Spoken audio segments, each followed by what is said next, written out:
Good evening everyone. यहाँ हेर्नु होला हामीहरूको यहाँ चाहिँ यस्तो हावा आइरहेछ के भन्नुहुन्छ। एकदम 10 बजा पनि यस्तै लाग्दैछ कि नभन्नुहोस्। यहाँ यस्तो हावा आइरहेछ। यहाँ हावाको आवाज सुनेर एकदम डर लाग्दैछ। मौसम पनि यस्तो भइरहेछ कि के भन्नुहुन्छ। तपाईँहरूलाई एक्सप्लेन गर्न सकेको छैन। अनि अलिअलि गरेर पानी पनि परिराखिरहेछ।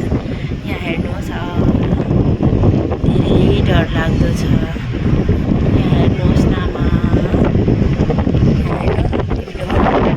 यहाँ कसरी कस्तो हावा आइरहेछ हेर्नु तपाईँ आफै हेर्नु।